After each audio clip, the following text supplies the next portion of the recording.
evening, everyone. Thank you for joining Meet Touchstone Essentials live this evening. I'm a little flustered. Craig Dowley won't be joining us this evening, but he will be back next time. My name is Cindy Klement, and many of you have heard of my introduction from my dear friend Craig many times before. I'm going to be your host this evening as well as the speaker. So without further ado, I'd really like to get started this evening. Tonight, we're going to be taking a look at the immune system and how we can best protect ourselves from illness, especially at this time of year. You can probably notice I've got two sweaters on. Here in Michigan, I got home from California yesterday. It was 102 in the San Diego area where my daughter lives, and now I'm home in Michigan and it's 44 degrees, so quite a difference. But it's this time of year with the changing of seasons where people tend to get a little more ill than others. So we're going to be looking at the immune system, perfect time of year to do that. And as you may or may not know, the immune system is one of the most diverse and fascinating of all the body systems. It's extremely complex and quite intricate as well. So its basic function is to gather information on pathogens and diseases. And then what it does is it produces an ammunition to isolate and neutralize and then destroy invaders. Our immune system weighs about 2 pounds and it possesses about 100 quintillion, that's a lot, antibodies. Now, the word immune comes from the Latin word immunis, which means safe.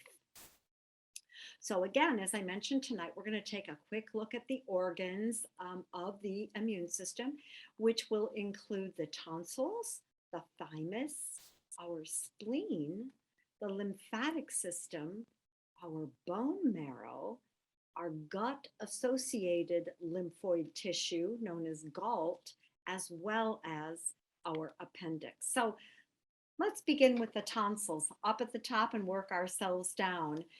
The function of the tonsils is to trap and kill bacteria that's entering the mouth and the throat, and it's there in order to guard both the respiratory and the digestive systems. Now, I'm almost in my 70th year of life, so we're going back quite a ways when I tell you that about the age of 6, my parents had all 4 of us in the hospital at the same time to have our tonsils removed. You know, years ago, decades ago, that's what they did when you got a lot of sore throats. They weren't really aware of what an important immune organ that is. And the tonsils are nothing more than a mass of lymphatic tissue, and they produce lymphocytes, and sites just mean cells. So they produce these lymph cells that, again, trap and kill the bacteria entering the mouth and throat. Now, another one of the lymphatic tissues, or lymph mass, I should say, is the thymus. And what the thymus gland does is it programs white blood cells and it functions in the programming of other lymphatic cells. The thymus also produces and converts something called B cells into a T cell, which are really specialized to meet a particular enemy in the body. Our body has about, up to, I should say, about 10 billion different B cells. So pretty amazing.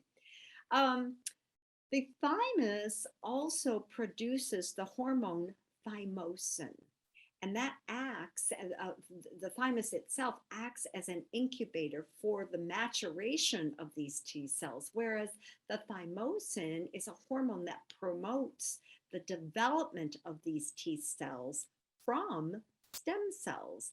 And this thymus, like I said, it acts as an incubator for that maturation of those T cells in order to let them grow and develop. Now, well, whoops, I'm going to go back a little bit. First, let's define what an antigen is. And an antigen is nothing more than a toxin or a foreign substance uh, which induces an immune response in our body, especially in the production of an antibody. So, an important difference between T cells and B cells is that our B cells can connect to that antigen, that that toxin or foreign substance that created that immune response. The B cells can connect to the antigen right on the surface of that invading virus or bacteria. And that's what B cells do. But they're different from T cells because T cells can only connect on the outside of an infected cell in our body. But I mean, we really do need both. Now, the spleen is a blood rich organ, and its job is to fight invading germs in the blood. It also contains the white blood cells, which of course are infection fighting cells or virus and fighting cells. And the spleen also controls the level of white blood cells and red blood cells and platelets that are in our blood.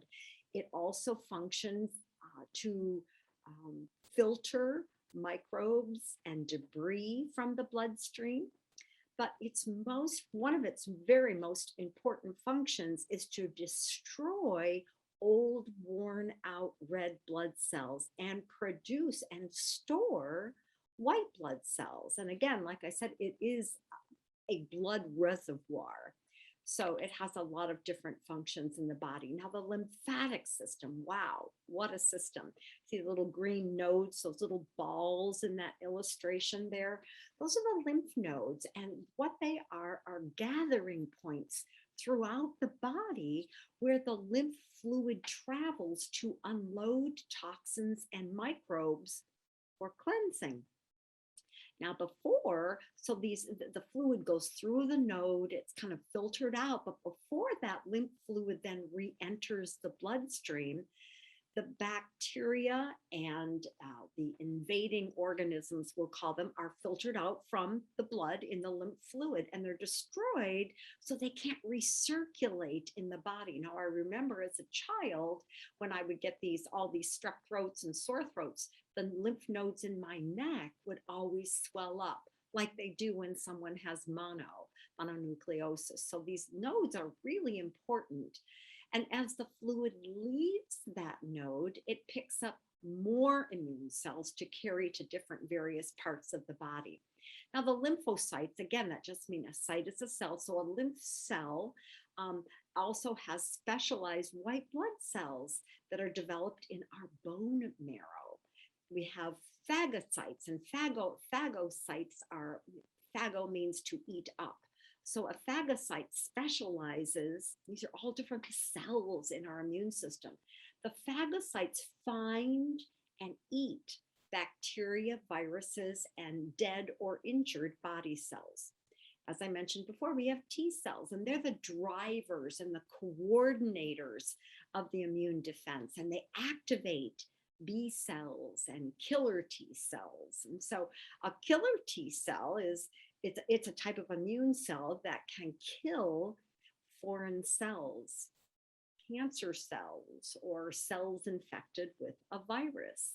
Now, the B cells, what they do is they look for that antigen. And again, that's a substance that elicits that immune response in the body. So the B cells look for those antigens and trigger the immune response and produce that ammunition, those cells to destroy those pathogens. And then we have something called a memory cell in our immune system. And that is the cell that remembers the biological signatures of a virus. So if you've had, let's say you've had, a certain flu virus, and there are so many different strains, but let's just say that you had one particular flu virus. and you are exposed again, your memory cells would say, ah, I know what to do with that. And the cells are immediately produced to fight it. So the memory cells are a very important part of our immune system. Now, the lymph fluid itself is just nothing more than like a colorless blood serum, and it's derived from blood plasma that has leaked from the bloodstream into the tissue spaces.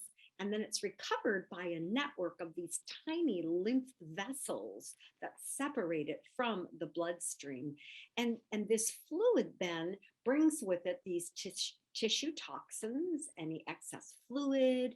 It brings with it dead cells and microbes in order to remove them from our body. And these lymph vessels are very tiny, thin walled vessels, and they're made up of one-way valves that pump lymph fluid along by contraction from nearby muscles during activity. So since muscle contractions then serve to pump the plasma or the lymph fluid, we have to exercise if we want to maintain that lymphatic highway and that immune system. Now, also the appendix, although that wasn't on the side, it's also part of that immune system because it helps to clean cells so that the lymphatic system can do its job in filtering toxins. And what it does is when the ileocecal valve opens between the small intestine and the large intestine, a germicidal fluid is secreted into that large intestine to keep that bacteria at bay. Now, the bone marrow. We have the largest amount of bone marrow in our skull, our ribs, our shoulder blades, our vertebrae, our breastbone, and our hip bones. And the bone marrow generates these stem cells, which are really crucial to our immunity. And what the stem cells do is they assist in the regeneration and the repair throughout our bodies. Now, I mentioned before the GALT, the gut-associated lymphoid tissue. And if you look over at kind of on the right-hand side, about a third from the right, it says Peyer's patches. This is where the GALT pretty much is. It's considered lymphoid follicles, and they form these Peyer's patches, which is considered the immune response in the intestine. So about 70 to 80% of our body's immune cells, our whole body's immune cells, are contained in that gut-associated lymphoid tissue. So it's really just one more reason that we have to keep that gut in good health, not only just for our brain and nervous system, but also for our immune system. Now, according to the Centers for Disease Control, as much as 90% of all illness can be directly related to stress.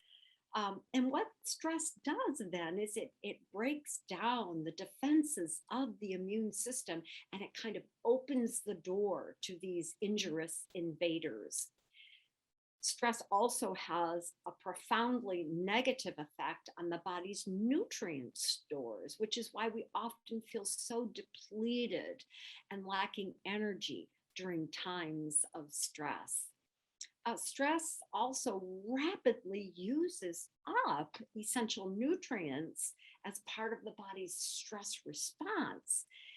So the stress can therefore prevent the body from even absorbing these essential nutrients. So stress really plays havoc on that immune system.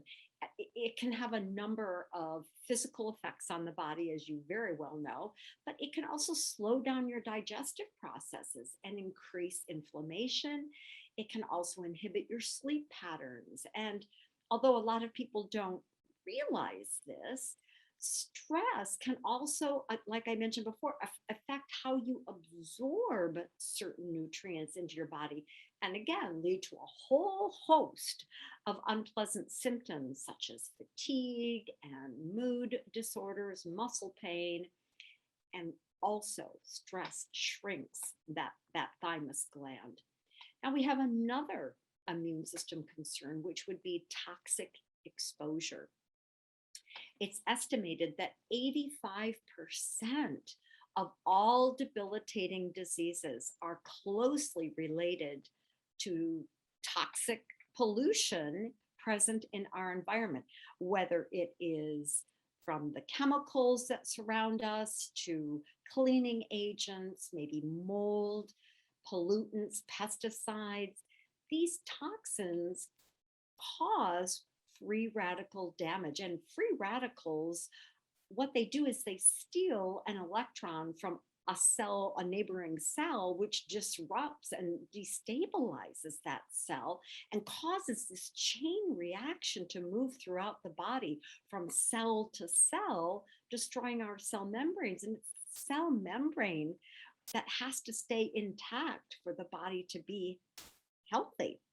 So these free radicals, like I said, they knock out communication pathways between the cells of the immune system, especially, and they suppress immune cells, they damage DNA. These free radicals also promote a faster aging process in the body.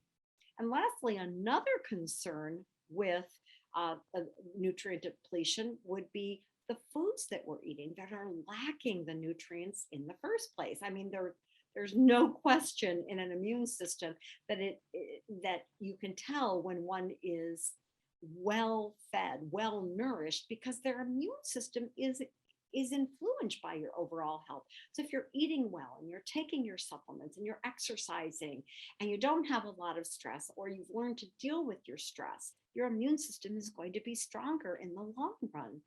So not only are the essential nutrients critical for the production and maintenance of key germ fighting cells in the immune system, but again, a balanced diet also has a strong effect on our cardiovascular system, and the immune system is dependent on a healthy blood flow. So let's talk a little bit about mushrooms. Mushrooms have a very long history of medicinal use.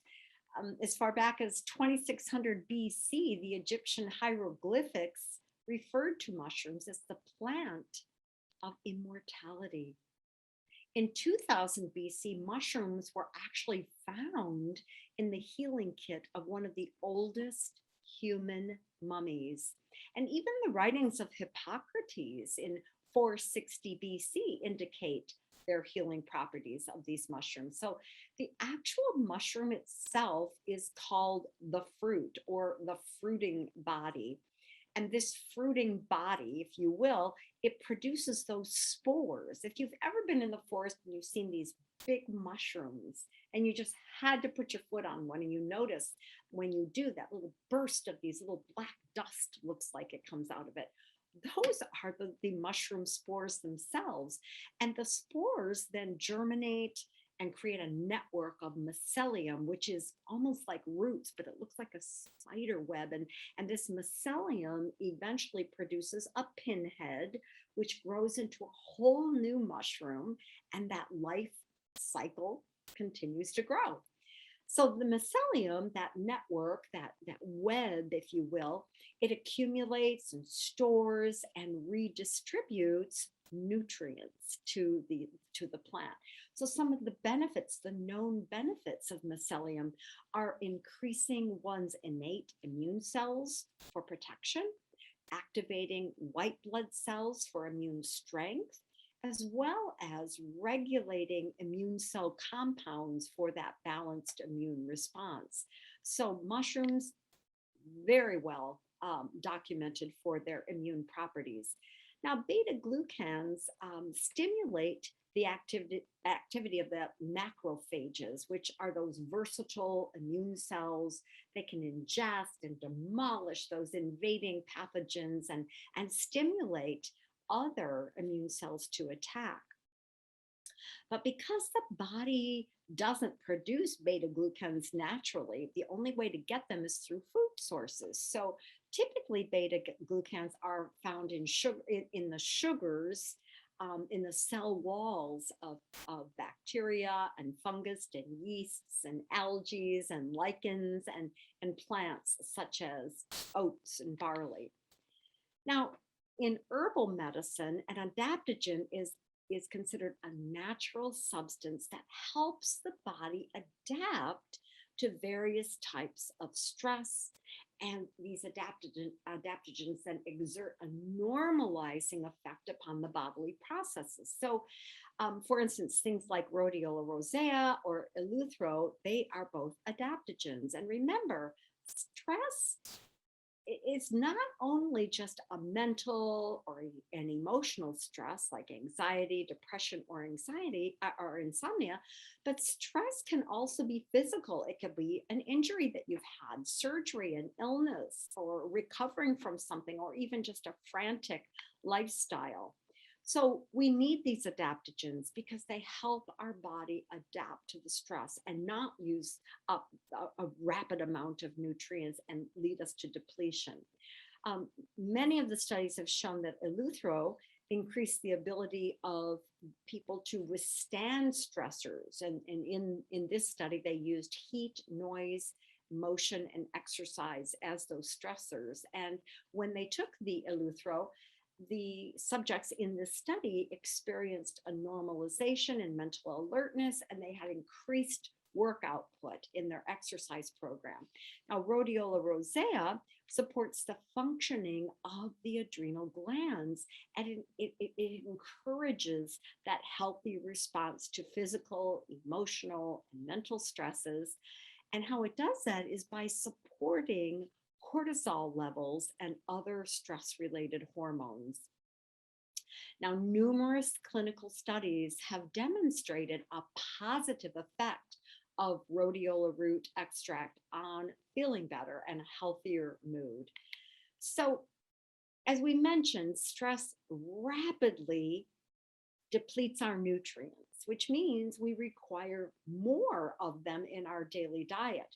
Now, whenever we talk about super green juice, you have to remember that this has 44 different superfoods in it. It has 1 billion colony forming units of probiotics. It has adaptogens in it. It has the antioxidants to kind of put the fire out on those free radicals. It also has the chlorella and spirulina and chlorophyll to help with detoxification. And again, the eleuthero root, the rhodiola rosea, it has ginseng in it as adaptogens. And then again, all of these essential nutrients that most people are lacking or are using up more rapidly during a stressful period in their lives. Now, remember, we've got that GALT, that gut-associated lymphoid tissue in our intestines. So super green juice also has the probiotics then for that healthier gut and the healthier immune system. And of course, it has the mushrooms that are going to support our immune health with the mycelium in them and the beta glucans.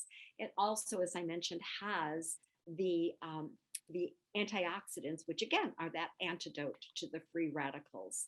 Now, protein is so vital to build and repair body tissues and fight viral and bacterial infections.